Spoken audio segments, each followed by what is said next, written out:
सोना ले जा रे, चांदी ले जा रे। Gold is gold. नमस्कार, मैं हूं अमन गुप्ता और ये है रेडियो मनी 9 पर गोल्ड अपडेट। इस बुलेटिन में हम आपको बताएंगे कि अभी क्या है सोने चांदी का हाल और अभी इसमें निवेश करना कैसा रहेगा। लेकिन सबसे पहले मिलवाते हैं आपको राकेश सूद से। राकेश जी कई सालों से इन्वेस्टमेंट फर्म चला रहे हैं। वो इन्वेस्टमेंट को लेकर लोगों को सलाह देते हैं और अच्छा फ़ायदा कराने के बदले कमीशन के रूप में एक हिस्सा लेते हैं। कुछ महीने पहले तक वो हर किसी को गोल्ड में पैसे लगाने का सुझाव दे रहे थे, लेकिन अब ये सुझाव देने में वो कतराने लगे हैं। राकेश जी का ये कतराना कई वजहों से जस्टिफाइड भी लगता है। सोने के भाव लगातार चढ़े हैं। दरअसल अमेरिकी सेंट्रल बैंक को स्लोडाउन का डर सता रहा है और इस कारण फेडरल रिजर्व ने ब्याज दरें बढ़ाने की रफ्तार कम कर दी है।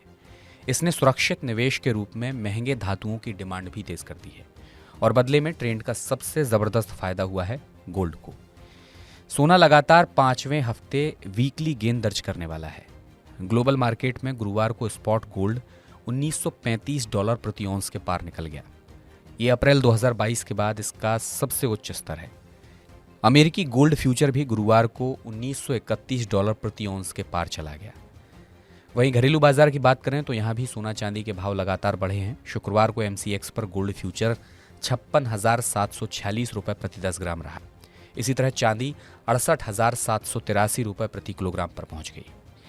दिल्ली सराफा बाजार की बात करें तो यहाँ 22 कैरेट सोना अभी 52,150 रुपये में मिल रहा है। सोने के बढ़ते भाव के चलते देश में गोल्ड लोन की डिमांड भी बढ़ रही है।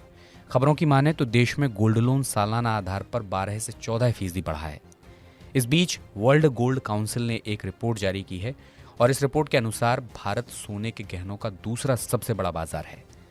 साल 2021 में भारत में 611 टन सोने के गहने खरीदे गए। भारत से आगे सिर्फ चीन रहा, जहां 673 टन सोने के गहने खरीदे गए। भारत से सोने के गहनों के निर्यात को बढ़ावा देने के लिए हाल ही में एक इवेंट भी हुआ। 5 दिनों का ये इवेंट था India international jewellery show signature 2023। इस दौरान 30,000 करोड़ रुपए के ऑर्डर मिले।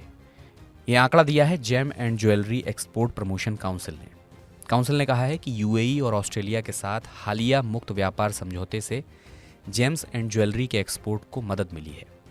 हालांकि सरकारी पाबंदियों की वजह से कुछ दिक्कतें भी आ रही हैं। फिलहाल हमारे इस खास वीकली बुलेटिन गोल्ड अपडेट में बस इतना ही। अब हमें जाने की इजाज़त दीजिए। इस बुलेटिन को प्रोड्यूस किया है सुभाष सुमन ने। मैं हूं अमन गुप्ता। अब शनिवार को आप मनी कॉमिक और रविवार को एक बार की बात है सुनना मत भूलिएगा। बहुत सारे एक्सक्लूसिव शोज़ भी हैं हमारे पास। उसके लिए आपको डाउनलोड करना होगा मनी 9 का मोबाइल ऐप, तो वो ज़रूर डाउनलोड कर लीजिए। चलता हूँ, अपना ख्याल रखिए। नमस्कार। सोना ले जा रे, चांदी ले जा रे। Gold is gold.